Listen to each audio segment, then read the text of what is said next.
ओम नमो भगवते वासुदेवाय।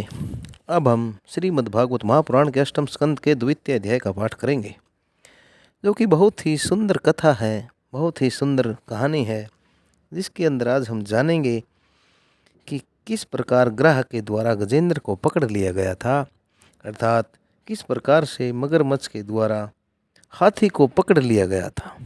यही कथा बड़ी सुंदर कथा है। श्री सुखदेव मुनि जी कहते हैं, परीक्षित, अक्षीर सागर में त्रिकुट नाम का एक प्रसिद्ध सुंदर एवं श्रेष्ठ पर्वत था।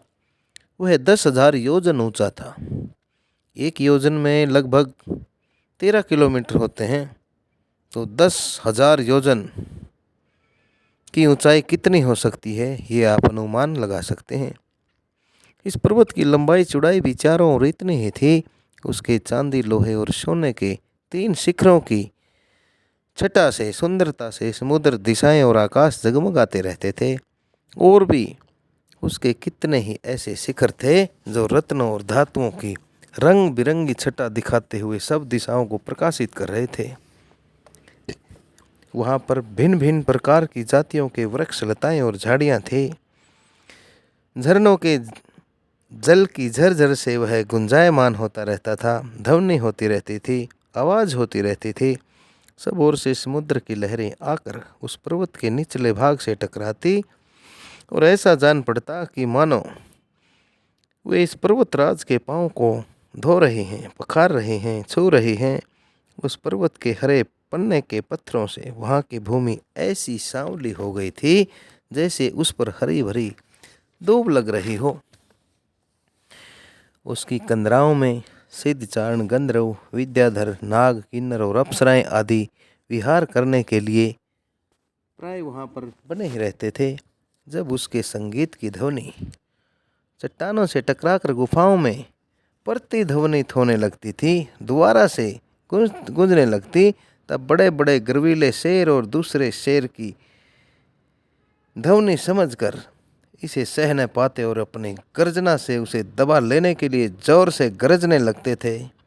गर्जराहट से आवाज़ें गूंजती रहती थी। उस पर्वत की तलहटी तरह तरह के जंगली जानवरों के झुंडों से सुशोभित रहती थी। अनेकों प्रकार के वृक्षों से भरे हुए देवताओं के उद्यान में सुंदर सुंदर पक्षी मधुर कंठ से चहकते रहते थे, गूंजते रहते थे। उस पर बहुत सी नदियाँ और सरोवर भी थे। उनका जल बड़ा ही पवित्र और निर्मल था। उनके पुलिन पर मणियों की बालू चमकती रहती थी।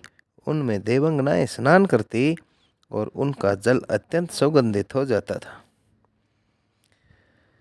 उनकी सुरभि लेकर भीनी भीनी वायु चलती रहती थी। पर्वतराज त्रिकुट की तराई में भगवत प्रेमी महात्मा भगवान वरुण का एक उद्यान था।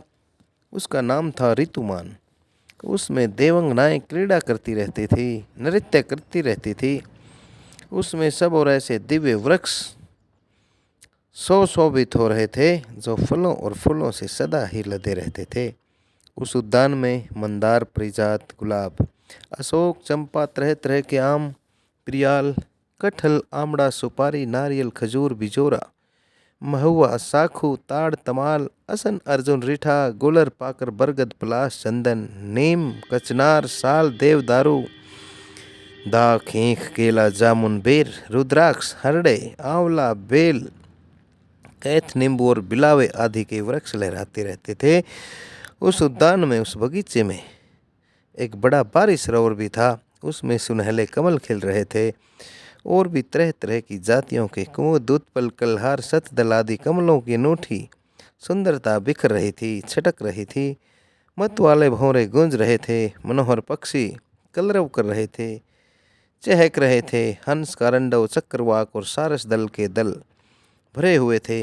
पंडोबी, बत्तख और पपीहे कूद रहे थे। मछली और कछुओं के चलने से कमल के फूल खिल जाते थे, जिससे उनका पराग झड़कर जल को सुंदर और सुगंधित बना देता था। कदम, बैंत, नरकुल, कदम्ब, लता, बेन आदि वृक्षों से वह बगीचा घिरा हुआ था।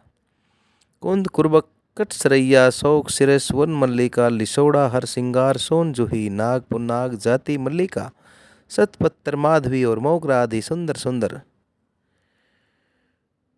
वृक्षों के फूल एवं तट के दूसरे वृक्षों से भी, जो प्रत्येक ऋतु में हरे भरे रहते थे, वह सरोवर बहुत ही सुंदर लग रहा था।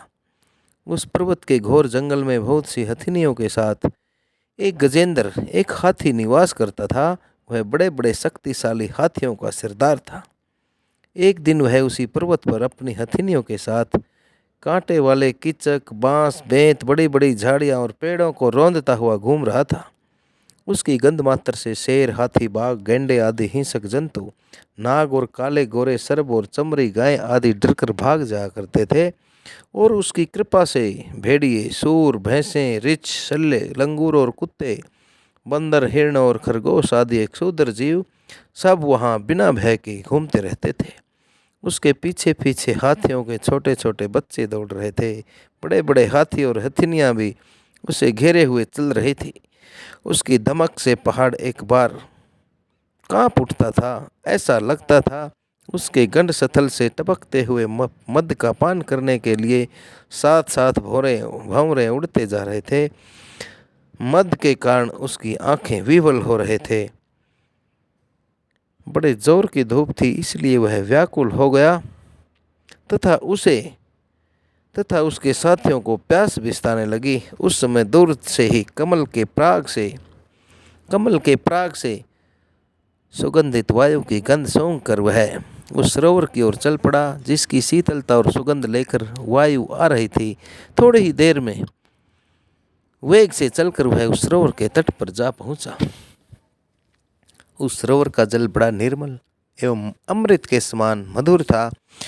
सुनहले और अरुण कमलों की केसर से वह महक रहा था। हाथी ने पहले तो उसमें घुसकर अपनी सूंड से उठा उठा कर जी भरकर जल पिया। फिर उस जल में स्नान करके अपनी थकान मिटाई।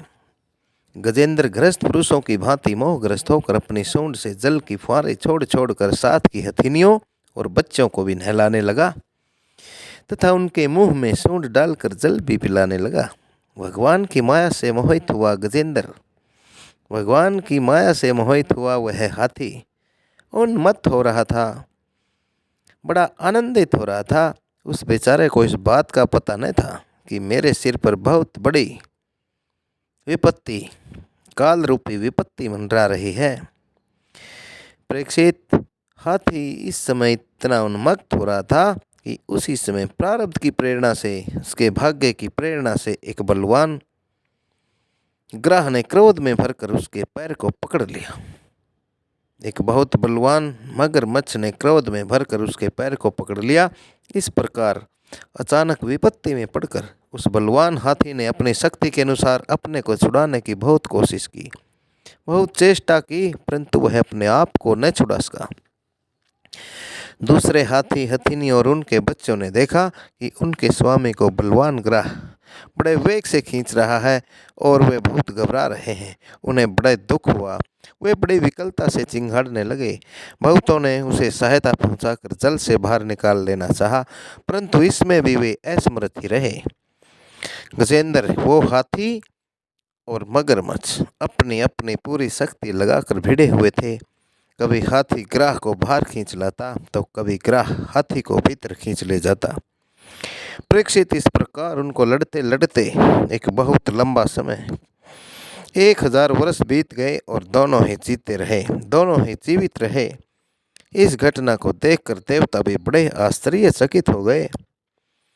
अंत में बहुत दिनों तक बार बार जल में खींचे जाने से हाथी का शरीर तो शिथिल पड़ गया, न तो उसके शरीर में बल ही बचा और न ही मन में कोई हिम्मत और उत्साह। उसका बल भी कमजोर हो चुका था। इधर ग्राह तो जलचर ही था, जल में रहने वाला ही था, इसलिए उसकी शक्ति अक्षीण होने के स्थान पर बढ़ गई। वह बड़े उत्साह से और भी बल लगाकर गजेंद्र को खींचने लगा। इस प्रकार देह अभिमानी गजेंद्र अचानक प्राण संकट में पड़ गया और अपने को छुड़ाने में सदा असमर्थ हो गया। बहुत देर तक उसने अपने छुटकारे के उपाय पर विचार किया। अंत में वह इस निश्चय पर पहुंचा, यह ग्राह विधाता की फांसी ही है, अर्थात यह मगरमच्छ मेरे लिए विधाता की फांसी के समान ही है। इसमें फंसकर मैं आतुर हो रहा हूँ। जब मुझे मेरे बराबर के हाथी इस विपत्ति से नहीं उभार सके, तब ये बेचारी हथिनियाँ तो छुड़ा ही कैसे सकती हैं। इसलिए अब मैं संपूर्ण विश्व के एकमात्र आश्रयदाता भगवान की ही शरण लेता हूँ। काल बड़ा बली है, यह सांप के समान बड़े प्रचंड वेग से सबको निगल जाने के लिए दौड़ता ही रहता है। इससे अत्यंत भयभीत होकर जो कोई भगवान की शरण में चला जाता है, उसे वे प्रभु अवश्य अवश्य ही बचा लेते हैं। उनके भय से भीत होकर मृत्यु भी अपना काम ठीक ठीक पूरा करती रहती है। वही प्रभु सबके आश्रय हैं, मैं उन्हीं की शरण ग्रहण करता हूँ। इस प्रकार श्रीमद् भागवत महापुराण के अष्टम स्कंद का यह द्वितीय अध्याय आप सभी श्रोताओं द्वारा सुना गया। इससे आगे क्या हुआ, ऐसा हम अगले तृतीय अध्याय में सुनेंगे। श्रीमद् भागवत महापुराण एक सनातन महापुराण है। ओम नमो नारायण चैनल द्वारा आप सभी श्रोताओं तक इसकी पुण्यमयी कथाओं को संस्कृत से हिंदी में रूपांतरित करके बड़े सरल भाव से आप तक भेजा जा रहा है। नरेंद्र कोशी की ये परम विनीत सभी से प्रार्थना है कि श्रीमद् भागवत महापुराण की इन पुण्यमयी कथाओं को आगे से आगे शेयर करें तथा ओम नमो नारायण चैनल को सब्सक्राइब करके पुण्य के भागी बने। इन्हीं शब्दों के साथ आप सभी को ओम नमो भगवते वासुदेवाय, ओम नमो भगवते वासुदेवाय, ओम नमो भगवते वासुदेवाय।